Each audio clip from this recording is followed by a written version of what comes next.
we will move towards our next session that would be by Mr. Vipin Kaul, who is Head of APAC Sales and Enterprise Renewals at Adobe.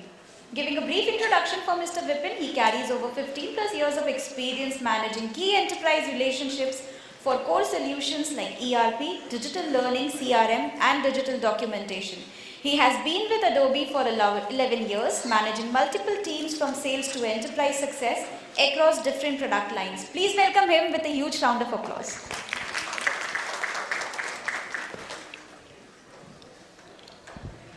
Good afternoon, and thank you to UBS for having me here. Great moment for me personally because I'm back in Mumbai after like 3 years. The pandemic consumed all of it, obviously. And coming from Delhi, there's no love lost between Delhi and Mumbai. Someone was talking about IPL in the morning. And anyway, so I won't delve into IPL because both Delhi and Mumbai did not kind of enter to the finale. Anyway, so what I'll talk about is much more relevant to all of us. And much more relevant as in, by the way, I'm no expert in L&D. I'm a sales professional by career, and sales happened to me by accident. I come from a manufacturing background, so with a diverse experience, I'm here between all of you. I'm an avid learner, and that kind of brings me here to discuss this between all of you. So. Adobe, all of you know, is a digital company. We are into digital experiences. Not many know that Adobe has a different function which is about learning as well, and we cater to the end-to-end needs from a digital standpoint. Coming to my presentation, it's a bit interesting because the topic that I've chosen is, and again, this is something that we witnessed over this pandemic stage. Something that all of you have touched upon during the morning sessions and until now. I'll kind of brief you through what we experienced as well. I'll give a perspective from an Adobe standpoint as well. So definitely, learning is here to stay, and learning is the future. We saw learning kind of totally transform the talent experience as well at the same time. Talent just not limited to employees, but even to our customers. Not many think about learning in today's day beyond the internal organization, gamut. Learning can be anywhere, like beyond internal employees. It could go down to your gig workers, subcontractors, customers, dealers, anywhere. So moving forward, there are some stats for your reference, where we saw learning picking up, and in a sense we summarized this by a thesis that post-pandemic, and while we are in the pandemic phase anyways, the pandemic did not just accelerate the rate of digital transformation, but it also meant increased frequency of collaboration between teams, and by the way, we ourselves in Adobe have witnessed that a lot. Communication, and of course, integration of hybrid learning practices, which I think most of you did touch upon in the morning sessions as well. So when we see that 72%, and by the way, there was an interesting study that was conducted through CLO. 72% of the respondents witnessed increased adoption of learning platforms during this pandemic phase. Obviously, they had plans in place, but it just accentuated all of that. 67% increased frequency of communications. I think that was the softer attribute of where we see learning heading to. A lot of collaboration. I personally was not aware of certain functions within Adobe. Like, yes, we are a 15,000 employee company and growing.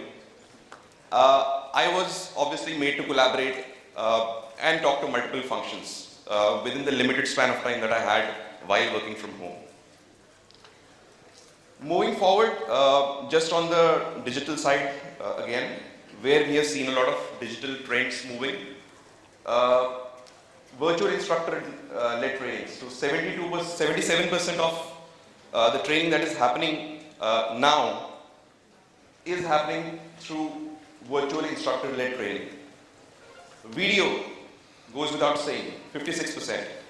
We actually were hopeful that the new technologies of VR and AR will quickly adopt and adapt to the COVID pandemic area, but that did not happen much. Maybe this is the future for us.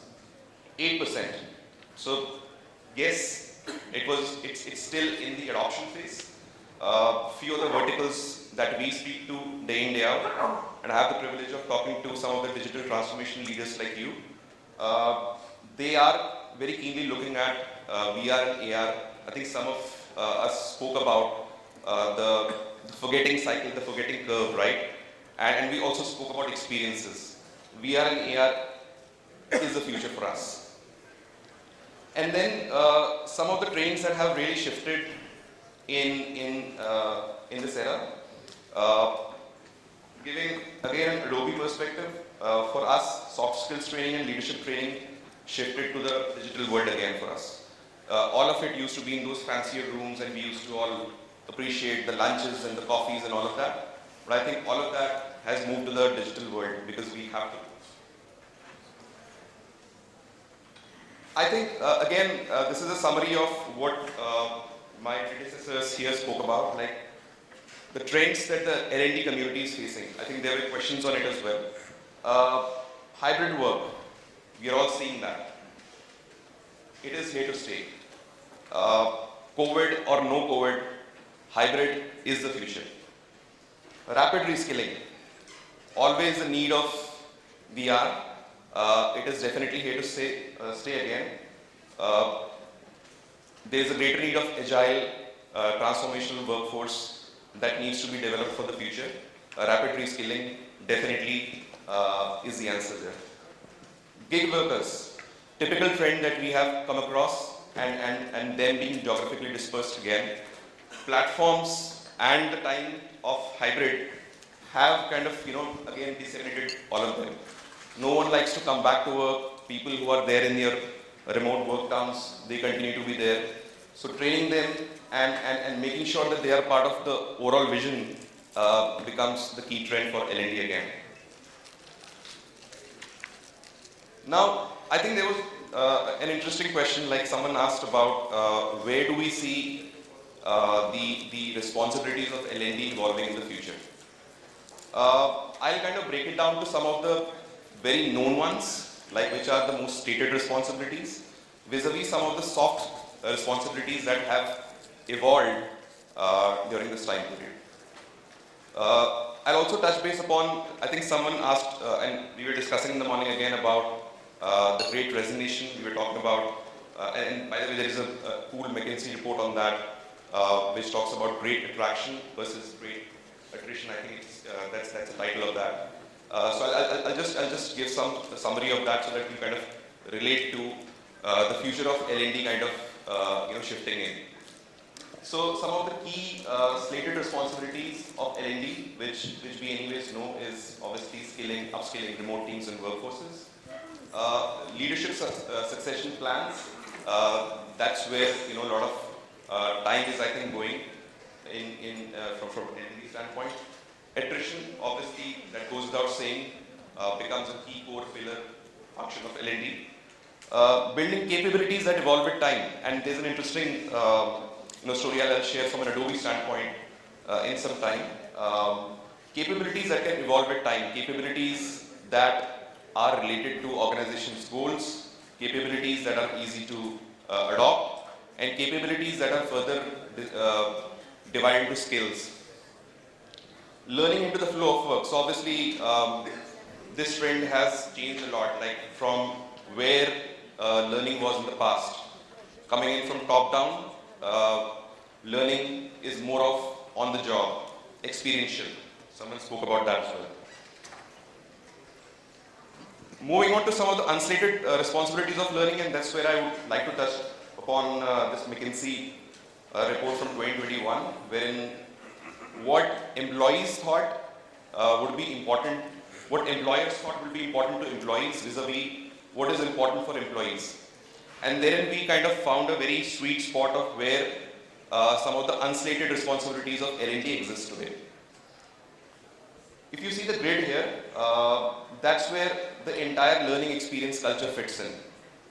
Being valued by the organization, valued by the manager, having a sense of belonging and potential advancement. So by the way, this report answered some of the question which was obviously posed by why there was a great resignation in the first place. And the report even further talks about what will be the future if kind of this continues. So moving down to that, the learning experience kind of fits in this grid, as I said, and wherein it is the answer and some of the responsibilities that kind of you move in the future. Again, Ashutosh, I think, was it asking that question regarding some of the responsibilities of L&D and how it's moving in the future after what we saw in the pandemic era. No one tracks them. It's tough to calibrate, but again, these are some of the key evolving trends that we have kind of witnessed talking to leaders like you. Building empathy among managers, a soft skill requirement, must important. We all don't talk about that, but that's where we are seeing a lot of time getting consumed now post-pandemic. Using learning as a mean of creating a sense of belonging. We all saw some of the factors that employees thought, which made them to potentially consider other options. They were not having that sense of belonging. So how L&D today creates that culture, creates that environment so that employee feels home. Building transparency and motivation. Supremely important. I think everyone wants to do something different about their own careers. They want to grow, they want to learn. Someone again had asked this question about, and I think Dr. Modi, you actually spoke about how do you do in MasterCard and relating it back to Pfizer as well. We have a similar story of here in Adobe. Like, thankfully, we don't get into those discussions which are monetary related. I mean, while I definitely would love to talk about money, but again, I think where organizations today are creating a competitive strategy are by creating that culture of belonging and accomplishment. Like I think you spoke about a video that you play and show it to the new joiners. They get motivated. I think that's the best sense of belonging that any newcomer who is joining the company would want to get, rather than just money per se. Aligning learning with the overall organization purpose and not just business needs, I think that is the whole crux of the story. How today learning can relate to organizations' priorities and the expected outcome. So we had, again, there was this question of how easy it is to calibrate and measure outcomes or the ROI. So we have a chart here. I'll just show that chart in some time, but the chart talks about how you can relate your organization goals and how learning can be the enabler of moving those goals into outcomes and realities. Coming down to Adobe, and I'll give my perspective of what we have done in Adobe. So from an Adobe standpoint, obviously these 3 years, and we always had a policy of check-ins. So we always believed that employee drives his own growth in the organization. That combined with the IDP discussion, we formulated a matrix wherein every employee was assessed basis the core capabilities they carried. And we kind of provided some structure as well to the functional managers. So because we are a creative company, we wanted employees be them in sales, marketing, finance, everyone to have some creative capabilities. So because those creative capabilities spoke to the organization's culture, spoke to organization's goals, right? So we divided them into 3 core pillars: being creative, being focused, and being a leader. Every individual today in Adobe is being measured upon these 3 pillars, core capabilities. What functional managers and leaders do, they disseminate those capabilities into skills that may be required for their further plans from a career standpoint. And then L&D offers the responsibilities of giving succession plans or alternate career options, someone being interested. So that employee is definitely much motivated, and we all know that Adobe's culture is amazing from a people standpoint. Great, so this was the grid that I was talking about, like how we as digital enablers in Adobe come into existence, relating to organizations' goals, priorities, to some of the outcomes. We are a true blue enterprise organization. From a learning standpoint as well, although we were late adopters from a platform infrastructure standpoint, but we kind of now cater to the end-to-end needs of learning, like starting from curating learning content, managing learning content, delivery, tracking, analytics, and integration. So with the only thing that obviously is an input that we need, and again, speaking to some of the leaders that I have been in the past, what is quintessential for the learning outcomes to be matching is having a learning vision. So that's the first question that we can kind of get into. What learning vision do you have? What do you expect out of this? What is the challenge that you're trying to address?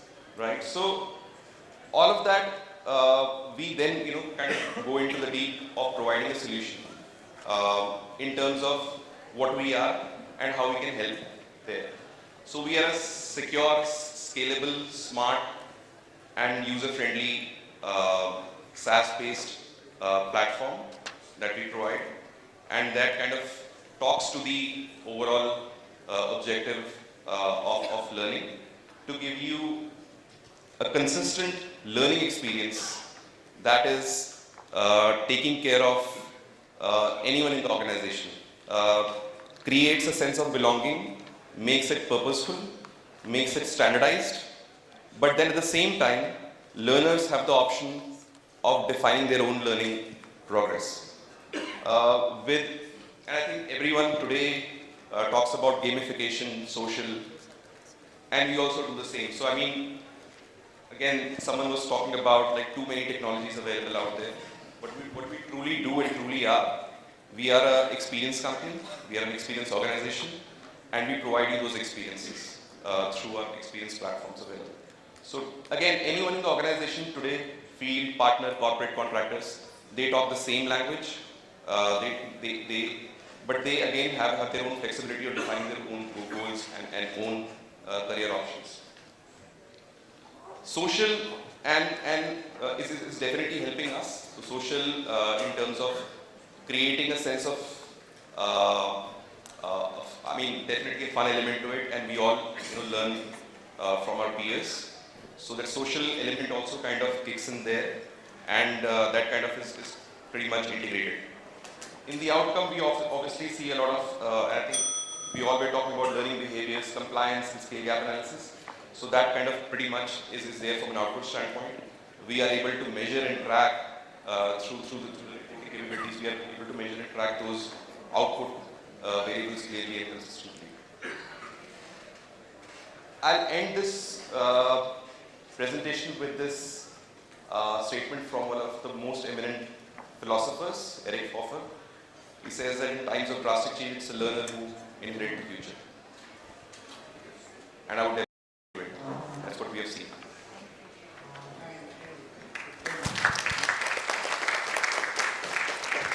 Okay. Questions for Vipin? Okay. In that case, can I request Shilpi Lal Sharma to hand over